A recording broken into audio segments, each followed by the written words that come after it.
Okay, once again, good evening to each and everyone. Welcome sa atong midweek service. Basta midweek, ang atong topic mga igsoon is Biblical Prosperity. Ika-102 na ni nato nga pagtuon sa Biblical Prosperity o gato yun ang tunan mga kaigsunan kay mo na gi-prepare sa Ginoo para nato para hapsay ang atong pagpanginabuhi, hapsay ang atong pagpangalagad sa Ginoo. So kinahanglan kuan jud kanang smooth pero naay mga obstacles, problems, ingonana, pero maka-overcome ta sa grasya sa Ginoo. Kay malinawon man ang atong utok. Kay bawo ang yawa unsay makagubot sa atong ulo. No? Kay bawo ang yawa gyud. Unya according sa Ginoo, mao nay pinakagamay niyang pwede i-offer sa atoa. The least of all blessing. O sa kuan pa ikog rana sa panalangin. Ikog ba? Kay musunod-sunod na nato, God will command the blessing to run after us. Na usay mo overtake nato, ingon na kay usay ang ikog mo ana man. Oh. Di ba? So, magukod na magsunod na ba? Naara kung kanusa nimo gamiton. Pero kung panalitan ang imong kinabuhi, dili siya nahiuyon sa Ginoo. Putlan kag ikog. Pwede ba na sa tanang part sa hayop kanang sa tanang part ba ang ikog pwede putlon? Buhi gyapon. Di ba no? So, ayog sugot nga maputlan ka og blessing. Ayog sugot nga maputlan kag panalangin. So ato gyuning katunon mga igsoon. This is for us biblical prosperity. Let's all stand please. Mag-ampod ha. Our gracious Heavenly Father, Lord, thank you once again for this opportunity that we could listen once again sa mensahe na nagtudlo kanamong biblical prosperity. May you please use this message, O God, to teach us and to increase our faith to believe in you, O God, that you are our great provider and we ought to follow and obey your guidance para ma-enjoy namo ang imong provision. O nag-ampo ko, Lord, nga imong pud kong gamiton tonight to deliver your message according to your will. This is for your glory, Lord, in Jesus' name. Amen. You may take your seat, please. Ang title ani mga kaigsunan is Blessed to Give, Supplied to Live. We are blessed to give. Naay reason nga nung i-bless ka sa Ginoo. To give. And to give is a blessing. So dapat ato gyud ang hunahunahon mga kaigsunan, we cannot live our Christian life without giving. So giving is blessing and we are blessed to give. And we are supplied by God to live. So naay reason ang Ginoo nganong iyata nga usahay, iyata nga kuhaan, na say reason. Maybe complacent na kaita sa unsay naa nato. Mura na ta nagplatuwing sa atong Christian life. Wala na na-exercise ang atong pagtuo. Kay sama sa dato nga nag-destroy sa iyang barn unya para mag-build siya og bigger one, mura na tag naa na diha ba murag I can live kuan na. Murag okay na ni akong kinabuhi. Gusto man gud sa Ginoo nga ang atong pagtuo dili mohunong sa pag-grow. Ang gusto magud sa Ginoo gud nga magkahiusa atong pagtuo. Kay sultihan ta ka mga kaigsunan, everything is planned by God and prepared by God. Gisugot ta pagpangalagad, unya nag-promise siya, I will provide all your needs as you serve the Lord. Unya naa siya promise nato mga igsoon, which is the promised land, nga it could be a big property, depende sa tinguha sa Ginoo sa paggamit nato mga igsoon, naa giandam na sa Ginoo tanan. Pero dili ta makaabot didto kung dili magkahiusa atong pagtuo. Kay diha man molihok ang Ginoo sa atong kinabuhi, sa atong pagtuo. He cannot work in us or through us without faith. Mo na ipapanday gyud nato atong kaugalingon sa pulong sa Ginoo kay naa diri magikan ang pagtuo mga igsoon. So, atong kat-uno ni giving is our life. And we should not be bothered by the supplies nga makuha nga supply because it is God's promise to supply. Iyang promise na. So di na to i-worry atong kaugalingon kay sa Ginoo magon-agon nga part ang supply. I will supply all your needs. Siya nag-promise ana mga igsoon. Unya iyang gihatag nato nga responsibility is to give. Give. All right? So, duha ka butang ato isgutan karong kagabion. Number 1, God's grace supplies abundantly. Kung naa ka nagsalig sa grasya sa Ginoo, ang supply ana mga igsoon is abundant supply. God gives more than enough so we can do good works. Na ay purpose kung muhatag ang Ginoo. Naa siya'y reason nganong iya kang providean. Usahay, testingan ka sa Ginoo. Unya, mapakyas ka sa imuha nga pag-reply sa Ginoo sa panalangin nga iyang gi-entrust nimo, masipyat ka. Makalimot ka ba? For example, nag-ampo ka nga, Lord, hinaot pa nga makumpleto nako ako ang kanang first fruit, for example. Unya, ang Ginoo nag-supply, nakalimot ka. Nakaunahuna kaglain. Yamin ka, layo-layo pabitaw to akong first fruit. Ako sa ning gamiton. Hantod nga niabot ang panahon nga imo nang i-comply, goodbye. Wala na, nakalimot na ba? Nag-ampo ka sa Ginoo, Lord, tabangi ko nga maka-comply ko sa tithing para di ko mo appear nga rubber diha sa imong atubangan. O so ni provide na ang Ginoo mo, provide na siya mga igsoon. He will supply. He will bless us. But makalimot man ta. Ang atong hasta atong tithes ha, sparingly. Nga naa man ay measurement unta. Pero nganong sparingly man, di man makumpleto siya sa 10th biya giingon sa Ginoo. So pag abot ana nga blessing nga giintrigo sa Ginoo nimo, imo ginakwintahon diretso ang 10th kay mao ginaiuli nimo sa Ginoo. Pero ang problema kay pag abot sa panalangin gasto. Unya pagkahuman, uy pila ganito ang akong nadawat gani na imo nang gikwenta pagkuan ron kay ang nahabilin kuwang naman sa imong 10th. Nga mayon ka nga ako bitaw nagigasto sa need. Kabaw ang Ginoo sparingly. Hasta ang tithes sparingly. Diha ta nasipyat mga igsoon, and that is why ang grasya sa Ginoo wala na napadayon sa atong Kristohanong kinabuhi. Kay wala naman nato nasunod ang iyahang kanang kuan, iyahang instruction. So importante kaayo kung gusto ka magpabilin diha sa pagpuyo sa grasya sa Ginoo para ang supply nga promise sa Ginoo sa imong kinabuhi abundant mga kaigsunan amo ni ato buhaton. 2 Corinthians chapter 9 verse number 8. 2 Corinthians 9:8. Tanawag unsay gi-promise diri mga kaigsunan. Awa, and God is able. Do you believe? Naging na natadaan ha? Ang Bible na nagsulti na to, and God is able to make all grace, all abundant mga igsoon, all grace abound toward you. Kinsa man ang you gipasabot sa Bible? He that gives. God is able to make all grace abound toward you. Kinsa man na katong nag-give nga cheerful. Katong nag-give not because of necessity and grudgingly, pero cheerfully siya naghatag. Mo may gipromisan sa Ginoo ani. And God is able to make all grace abound toward you. Unsay reason? That ye, katong gi-providean sa Ginoo, always having all sufficiency in all things, may abound to every good work. Kinahanglan mo resulta o good works ang panalangin sa Ginoo. You are blessed to give. Blessed to give. Imo kinahuna-hunaon, I am blessed to give.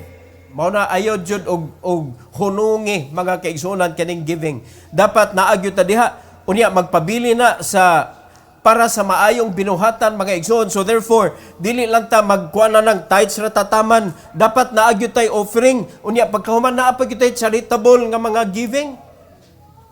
Na dili para musikat ka, kundi para mapasundayag nimo si Kristo sa mga katawhan. Kay siya man ang dapat matuboy, di man kita. Muna, part man na sa good works nga dapat mo abound diha ang panalangin nga gi-provide sa Ginoo nimo. So dapat dili nato huna-hunaon mga igsoon nga ay salamat ako kuan jud ko buotan jud ko kay gi-bless ko sa Ginoo. Gisugo ka. You might be right nga buotan ka, mo na gisugo ka. Gisuwayan ka or gisaligan ka. Ayaw sugot nga mausab ang imuhang una-una. Mo na makita nato sa mga Kristohanon, mga kaigsunan, hasta ang ilang pagsimba dili nila ma-maintain. Kay nga naman, daghan kaayo og mga worries sa ilang una-una nga kung musimba ko karon sayang man sad ni akong biyaan. Naakay kwan ba? Naakay reason, unya ang reason nimo is money. So imong giingnan ang Ginoo, Lord, you cannot provide me really.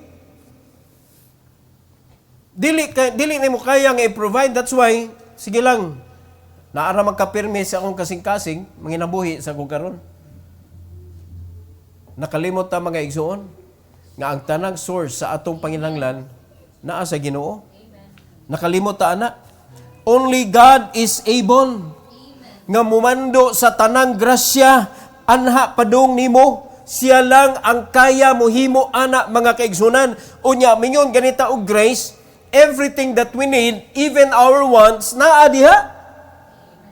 Panalangin na nga gi-promise sa Ginoo nato, and that is why dili nato sayunon ning atong Christian life mga igsoon because we are already blessed. Sa dihang gintriguhan ta sa Holy Spirit, that is already a covenant that God will bless us. Kinaa na ganing Holy Spirit nato. Gipramisan gani sa Ginoo si Abraham og panalangin, gituman sa Ginoo wala. Gituman oy. Naa ba toy kanang Holy Spirit nga nagkuan? Nga nagpuyo sa kinabuhi ni Abraham? Wala. Pero si Abraham nagpuyo diha sa kabubuton sa Ginoo. Luoy kayo mga Kristohanon today. Nganuman, naa nagipuy-an sa balang espiritu pero wala nagpuyo sa kabubuton sa Ginoo. Tuwa nagsalig ngadto sa kalibutan kung unsay kaya nila sa kalibutan. Tuwa nagsalig sa abilidad. Tuwa nagsalig sa mga connections. Tuwa nagsalig sa mga kalibutanhon nga mga pamaagi. Ang gusto sa Ginoo, musalig ta niya. Ang gusto sa Ginoo nga tutukan nato ang iyang gipatrabaho nato kay once ang Ginoo mupatrabaho na siya, doon na siya ibugti nga panalangin. Basta tarungon nato ng mga trabaho mga igsoon o kinasing-kasing ato ng buhaton para sa iyang himaya, nag-promise siya, and when He promised, He never lie. He always kanang fulfill His promises. Dili na siya mo kalimot sa iyang mga saad. It is written. Mapaningil na to ang Ginoo, pero klarohon na to nga sa diyang maningil ta, nagtuman ta. Di man no? In Philippians 4:18 and 19, klaro man giingon diri sa Bible. The Bible says in verse number 18, but I have all. Ngano ni uman si Apostle Paul, I have all and abound. I am full. Ngano man ni? Tungod ni sa mga believers? No, it's because of God using the poor believers in Macedonia to supply the needs of Apostle Paul. Kalihukan sa Ginoo na mga igsoon. And since ang mga believers sa Macedonia nag-respond man sa tudlo sa Ginoo nila, din naapoy panalangin ang Ginoo para sa mga Macedonian believers. Tanawa ha? Having received of Epaphroditus the things which were sent from you. Nihatag ang mga believers sa Macedonia, and odor of a sweet smell, a sacrifice acceptable, well-pleasing to God. Kinasing-kasing nga paghatag, kinasing-kasing nga pagtabang, gikan sa kabus nga mga kasimbanan. Dili man ilhon sa Ginoo mga igsoon, dato ka publika. Ang gipangita sa Ginoo, sincere ba ka? Ang gipangita sa Ginoo, nakasabot ba ka? Ang gipangita sa Ginoo, nag-comply ba ka according sa iyang pulong? O tanawa ko sa naitabo sa verse 19. Humana nila gi-comply ang tudlo sa Ginoo nila, and here comes the promise of God mga kaigsunan. Ingon si Apostle Paul, but my God shall supply all your need according to His riches in glory by Christ Jesus. Apostle Paul knew nga ang mga believers sa Philippian churches na ay mga need. Nakaibaw si Apostle Paul nga ang churches sa Macedonia dagkog need. Pero wala sila ni talikod sa panginahanglan ni Apostle Paul. Gipadala nila mga kaigsunan og na-receive ni Apostle Paul unya para ni Apostle Paul kani hatag ni tunga-tunga sa kalisod. Naliman ka sa kalaom sa ilang poverty, the abundance of their giving, no, liberality, nagkagrabi. Because they are willing, because they believe in God nga ilang gialagaran mga igsuon. Muna pagkadungog nila nga si Apostle Paul nang inahanglan, hatag na. Nakaabot ni Apostle Paul and the promise was given. So kay kani directed mani nga verse ngadto sa Philippian church mga igsoon para ila ra ba ni? Para ila ra ba ni? This is also given to all believers who believe in God, who never turn their backs from the ministry of the Lord. Para ni sa tanang Kristohanon nga na faithful gyud sila, nag-uli sa tithes, naghatag sa offering, supporting the works of God, mga kaigsunan, kaning nga verse pwede ni nato maklaim sa atong kinabuhi. Because God is the same yesterday, today, and forever. Dili mausab ang Ginoo. So what is written here, magpadayo na mga igsuon hangtod kang turan. Hangtod nag-exist ang church, naa ang pulong sa Ginoo, ato ning masaligan, mabarugan og maklaim ni nato mga kaigsunan. But my God shall supply all your need according to His riches in glory by Christ Jesus. In John 1:16, klaro kay gingon sa Bible diri na asa man ta dapat magsalig sa Ginoo ra gyud. According to John chapter 1 verse number 16, and of His fullness have all we received. Kakinsang fullness? The fullness of God. Of His fullness have all we received. And grace, tanawa ha? Grace for grace. Panalangin, grasya, nag-overlap, grasya, ngadto sa grasya, way hunong mga kaigsunan, it is a continuous blessing, continuous supply. Ang gipromise sa Ginoo, asa na to madawat? Gikan sa Ginoo. Pero once nga mulingaw na ta, may ilam na mulingaw ta, kaya makuyawan ta. Ha? Kano sa nakuyawan si Pedro? Sidang nilingaw siya ni Christ, nitanaw siya sa bawd. Nitanaw siya sa sitwasyon. Nitanaw siya sa problema. Nitanaw siya sa realidad sa iyang palibot. Pagtutok niya mga kaigsunan, nagsugod na siya sink. Pero samtang siya nagtanaw pa kang Kristo, wag niya na panumbaling nga naay mga bawd. Wag niya na panumbaling nga nagtunog na siya sa tubig. Wag lang siya kabantay mga igsoon nga naglakaw na siya uban ni Kristo sa tubig. Pero pagling ini hala, tubig naman ni hala, bawd. Nalunod siya. Mao sa na kita. Once ka magunahuna ta, magtanaw ta sa mga problema, mga kaigsunan, malumusta na problema ha. Pero always remember, ang atong supply, ang tanan nga kanang atong panginahanglan madawat nato diha gikan sa Ginoo. Unya of His fullness pa jud. From grace, no? Grace for grace. Nag-abot ba? Padayon man na, grace for grace. Walay hunong ang pag-provide sa Ginoo. Sa ato pa, walay hunong sa dapat atong pagtuo.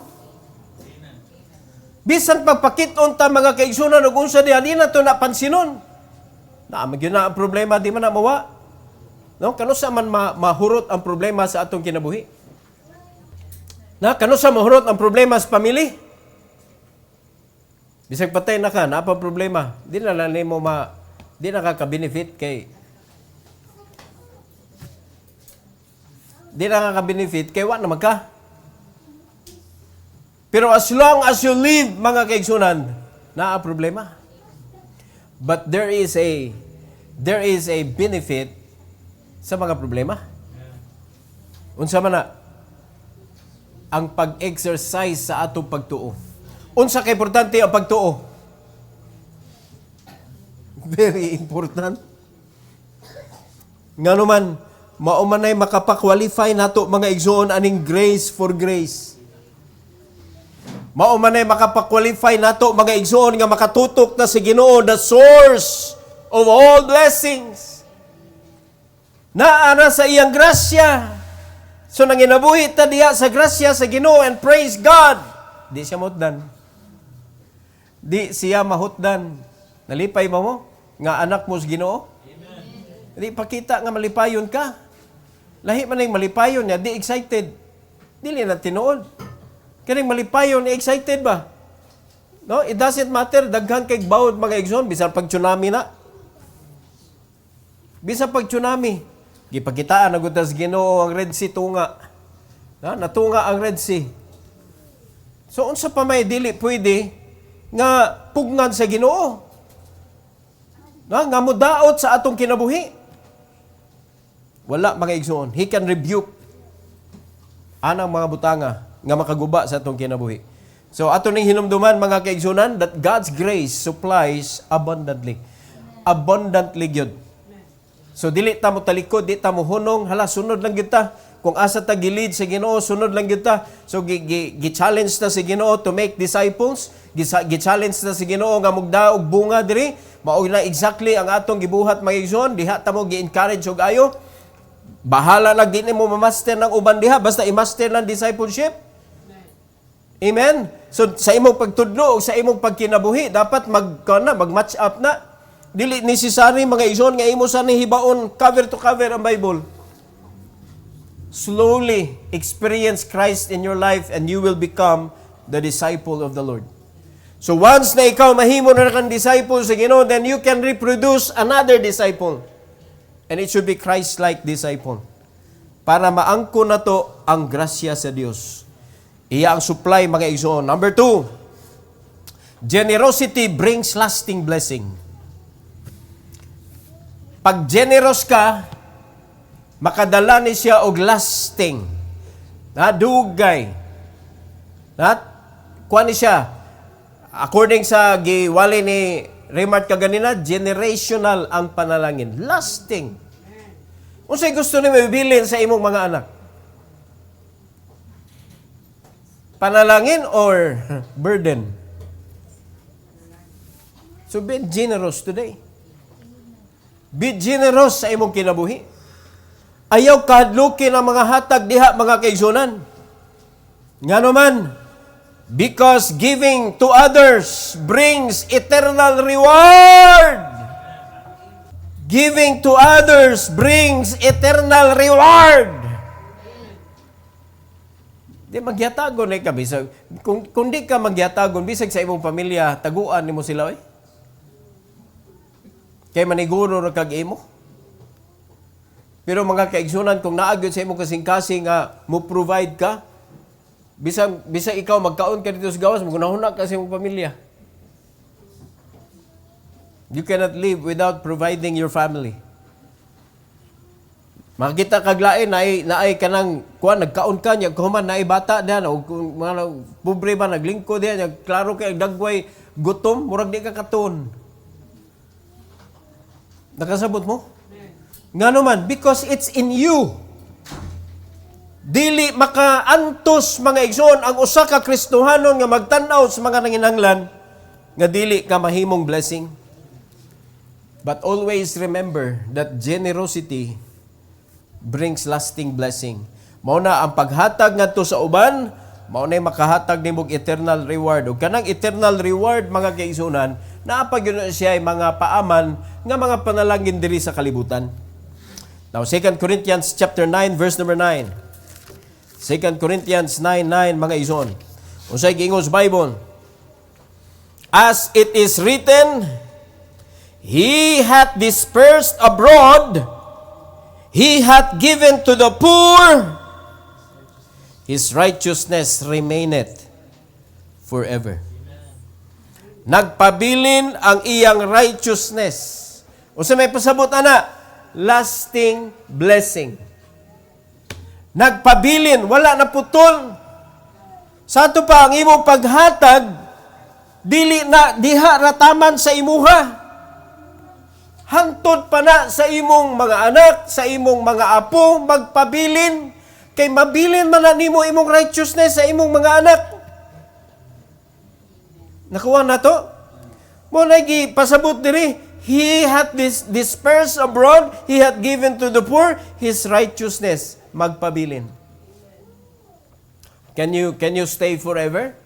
No, but your righteousness mapamana na nimo didto sa imong generation. Mapamana na nimo dito sa imong anak, ngadto sa imong apo, ngadto sa apo pagyud, apo pagyud. Generation. Pero kung di nimo sugdan karon, unsa may ilang sawon? Unsa ilang sawon? Problema. Kaya sumusugod kag sa dili, na mo gyud ta ibilin. Naiuban mingon nga po, doy kayo, mamatay ko, wadyo ko ikabilin sa akong mga anak. Ay, kabalaka na, agyan lagi.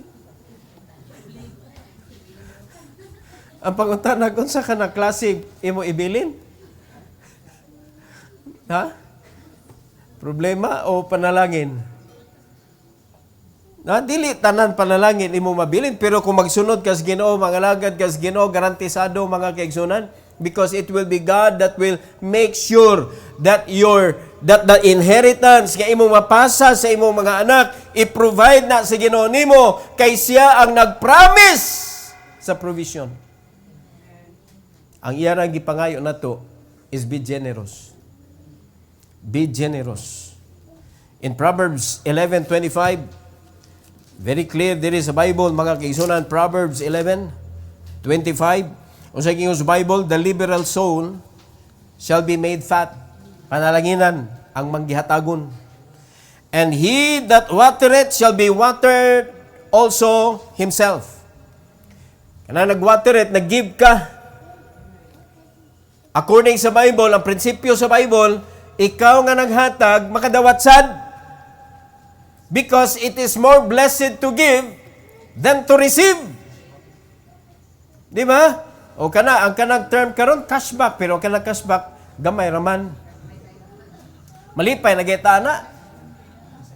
Di ba? Kaysa uban, inigbayad nimo na dahil mo balik sa imuha, diha dayon. Di ba? Di pa nakita nang maribang. Pero mga kaigsuunan, ang Ginoo why makalupig? It is more blessed to give than to receive. Nga naman, because the more you give, the more you receive. Ingon ana ang prinsipyo sa Ginoo, unya ang ibalik pagyud sa Ginoo nimo, mas daghan pagyud. Mas daghan pagyud. Tanawa sa Luke 6:38. Unsa ibalik sa Ginoo? Luke 6:38. Usay King's Bible, mga kaigsunan. Usay first word dayon, give. So nagwater ka. Nagwater ka, namisbis ka, naghatag ka. Ang gingon dayon sa Ginoo, and it shall be given unto you. Unya, pwede ba ka mo diretso diha nga, and it shall be given unto you? Kana lang ato nang papason ang primero nga word? Dili. Wala nang and it shall be given unto you kung wala ning first word. Unsa nang first word? Give. So sa dihang ni give ka, and it shall be given unto you. Unsa may nakanindot sa ibalik sa Ginoo? Good measure. Good measure. Kung ang imong measurement, mga igsoon, nindutan na ka, mas nindot pagyud ng measurement sa Ginoo. Mo sa na ipa-learn sa Ginoo nato nga kung muhatag ta dapat good measure, good intention, good ang imuhang heart, no? Dili ka naghuwat og baslan ka. Nindot ba? Kay usahay ka nang pagtanaw, di ba, niyon ang Ginoo magbase sa imong paghatag. Pero mo matter man sana the way nimo gihatag. So giunsa man nimo paghatag? Naalagi kay gihatag, pero how did you give it? It matters. Mga igsoon. Muna usahay, dili na to ma-experience ang Luke 6:38 kay nga naman pagtanaw na sa Ginoo sa atong kasing-kasing nahagbong man ta. Dili man good mission. Dili man good ang imong intensyon. Ang motibo nimo di man good. Nakasabot na mga igsoon kay dili ra baya kwarta ang pwede nimong ihatag. Daghan pa ka pwede ihatag. Now, good measure according to the Bible. And not only there, press down. Press down. So kung unsay gihatag nimo diha ang Ginoo tubangan na niya, unya sigurado gyud na walay ilaray mga kaigsunan, unya press down and shaken together and running over kisa iya sugoon shall men give into your bosom. O dira iya explanation. For with the same measure that ye meet withal, it shall be measured to you again. Honestly. Ha? Naay kuan jud honest nga pagkuan jud pagbasi kung unsa imong gihatag. Pero mao lagi good measure. Iya pa na i-check mga kaigsunan kay usahay ni hatag ta niya pagkahuman mura magkanang inumdumi ha. Karong adlaw gitabangan ti ka inumdumi ay gini kalimti. You owe me one. Kanang you owe me one mga igsoon dapat kumutabang ta mohatag ta wala nay uong. No? Wa po kay uwaw. Di man na imo.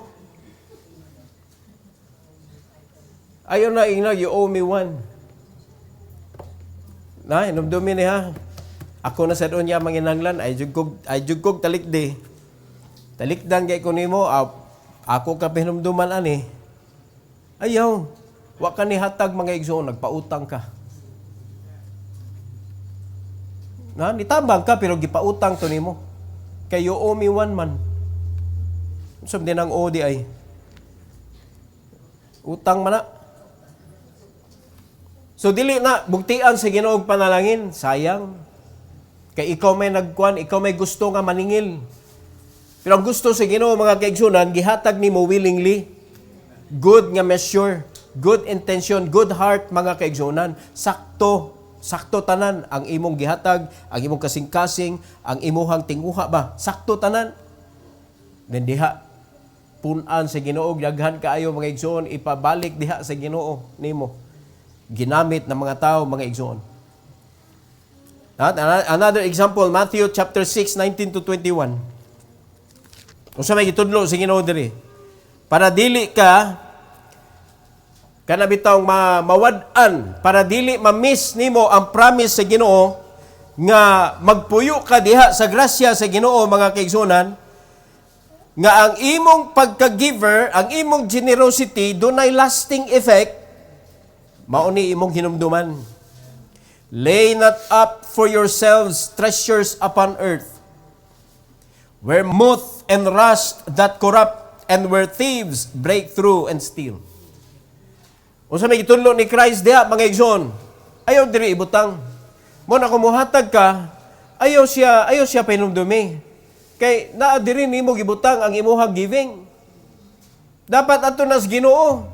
Glory to God. Uy, salamat kayo. Palitan ang imong gitabangan. May ba, uy, salamat kayo. Sige lang, mubawas ra ko nimo unya ani. Imo ginapakgangon. At time pa, ayaw kay basig, ma-miss na ko ang blessing sa Ginoo. Okay naman ang mutambang ka gihapon.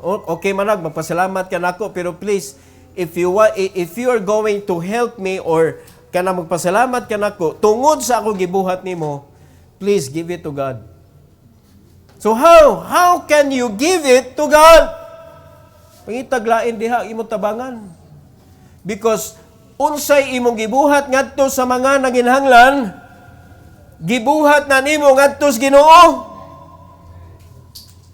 Or if you want God's blessing mga igsoon, ayaw jud pabaws.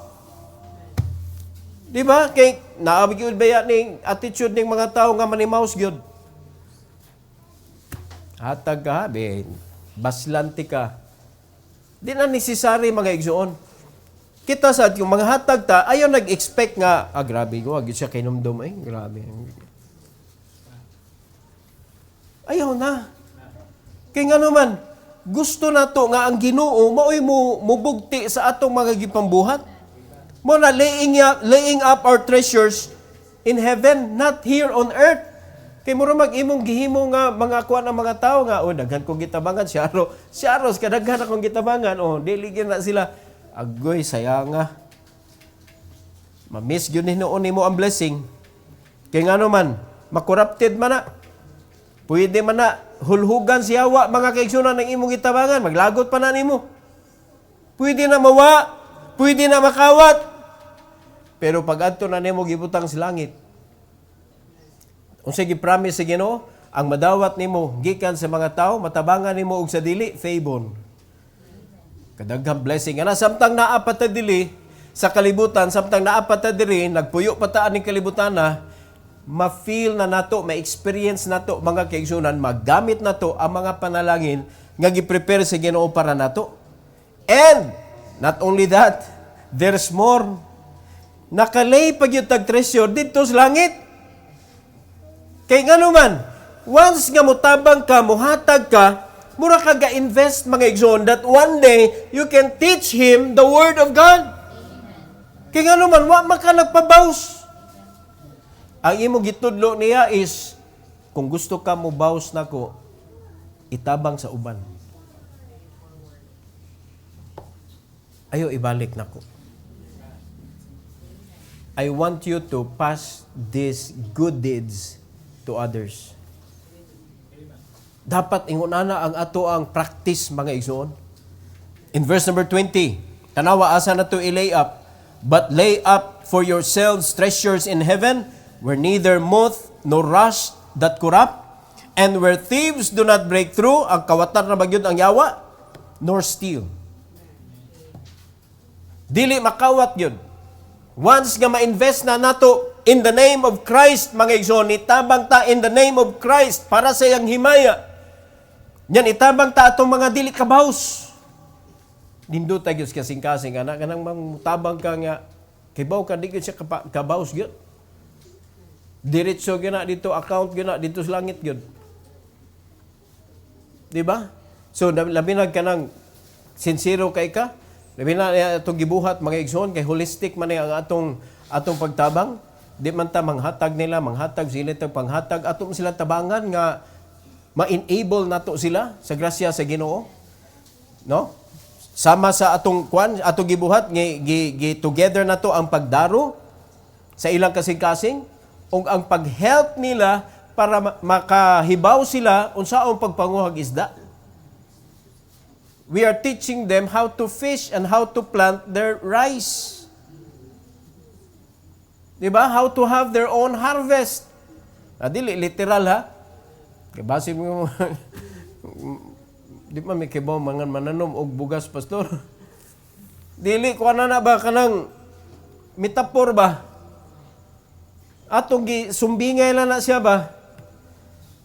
Amen? Mo na nga, diha nato na butang dito sa langit, ang atong treasure, wala diri sa kalibutan. We are doing everything for the Lord. Mabitan na yung gitudlo, whatsoever things you do, do all to the glory of God. Not to people, not to yourself. Nganong ingon ana man siya kaimportante, nga ang atong pagbuhat dire, para sa Ginoo gyud tanan, and thinking that you are laying your treasures in heaven. Nganong ingon ana man dapat atong mentality? Tungod kay ingon sa verse number 21, for where your treasure is, there will your heart be also. Nakasabutan Kung asa, ingon ang Bible ha, kung asa ang imong treasure, tuasad ang imong kasing-kasing. So kung nagunahuna ka nga ang imong treasure, imong butang dito sa langit, magsige ka gunahuna sa imong Jerusalem. Magsigi ka gunahuna sa Great Commission. Magsigi ka gunahuna sa pagtabang. Magsigi ka gunahuna ang imong problema hapit din hindi na nimo makita. Kay ngano man, tungod kay nagsigi ka og tan-aw sa problema sa uban, how could you be a help to them? O na may mga nagtudlo pod nga before you can help others, make sure nga gitabangan sa nimo imong kaugalingon. Mga kaigsunan, kung mao na imong prinsipyo unya kanang mao na imong gibiliban, wa kay biblical support, di jud ka katabang. Kay kanus man nimo matabangan ang imong kaugalingon. Tay panagkasabot ani. Ang paghatag nimo sa uban, klaro man ang atong lesson. Nakahatag na tong eternal reward. Ang pagtabang nato, ang paghatag nato naa diha ang atong kinabuhi. Og dili lang kay kanang sa hamubo lang nga panahon mga igsoon, it is a lasting reward. Madamay pa atong mga anak sa panalangin.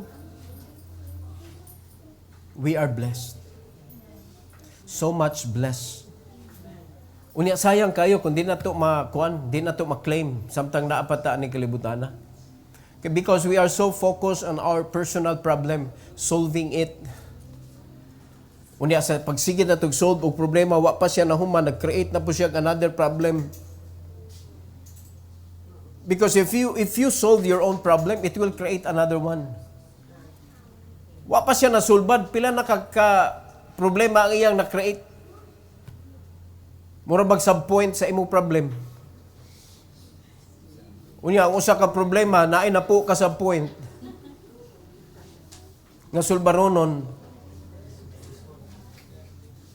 Mo bitaw na, atong gisulban ng problema ha, palitan, natay bayronon diri. Problema man ang bayronon. No? Para sa uban problema, pero para sa uban opportunity na. Kaysa business, mas nindot man ng payables kaysa collectibles. Makasabot tayo mo nang magnegosyo na mo. Buhi ang imong negosyo kung naa kay payables. Sa ato pag gatuyok do na kay cash flow, no, naa kay nagbayad ka ingon na. Naisod.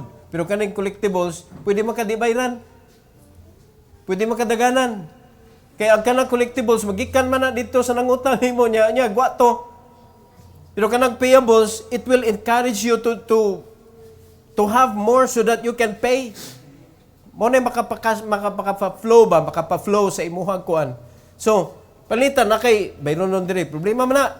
Sulbaron nimo og another problem. So, sub-point. Paulama sa tabi kay sub-point.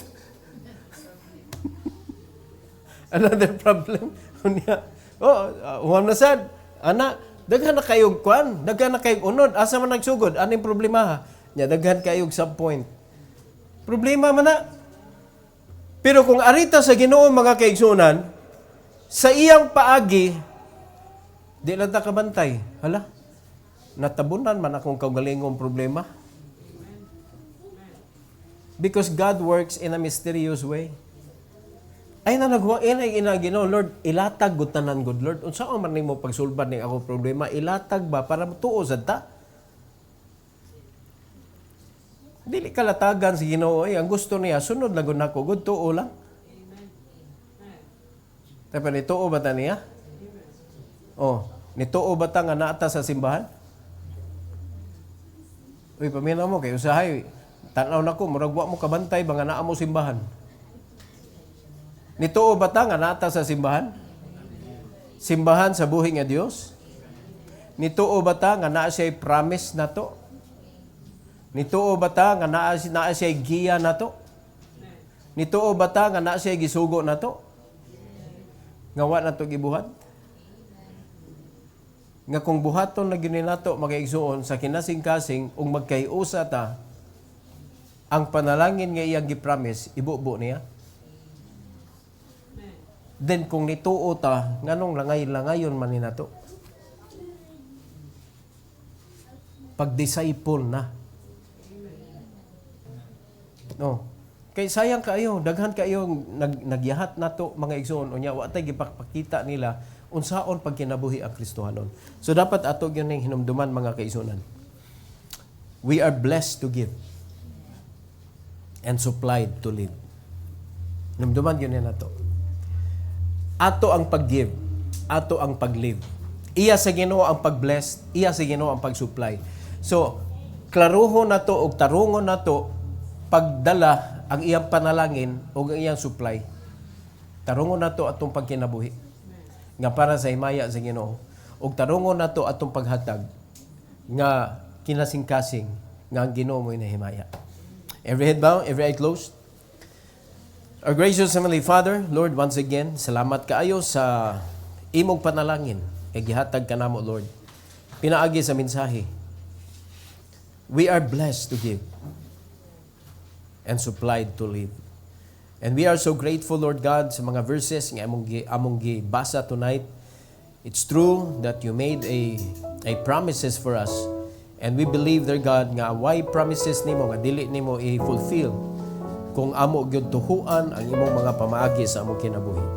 Salamat kay Lord sa imong pagbadlong sa mga sayop namo nga mga baruganan sa kinabuhi.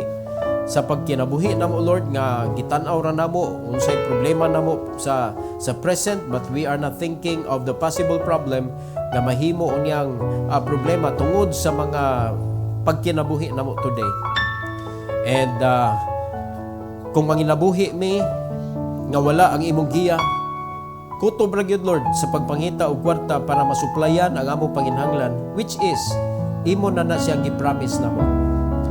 Ang imo ra gyud gihangyo namo nga mga lahagad minimo, Lord, ngadto sa vineyard, mananumi sa ebanghelyo, sa kasing-kasing sa mga katawhan para makadala mig bunga diha sa imong tiilan. And please help us, dear God, to focus on that responsibility so that we could also enjoy our lives samtang naa pa mi diri sa kalibutan, Lord. Kay wala man na nimo gibawal ang pag-enjoy namo samtang naa pa mi diri. Together with our family, together with our friends, together with our colleagues sa church, sa mga kaigsuunan, wala man na nimo gibawal, Lord. But nahimo siyang bawal mismo sa among kinabuhi because dili mi ka-afford. So please help us, Lord, nga ma-enjoy namo ang imong panalangin ug makita sa uban nga lahi gyud ang nagsunod, ang nangalagad nimo nga tinuod gyud nga nangalagad. Thank you, Lord, once again.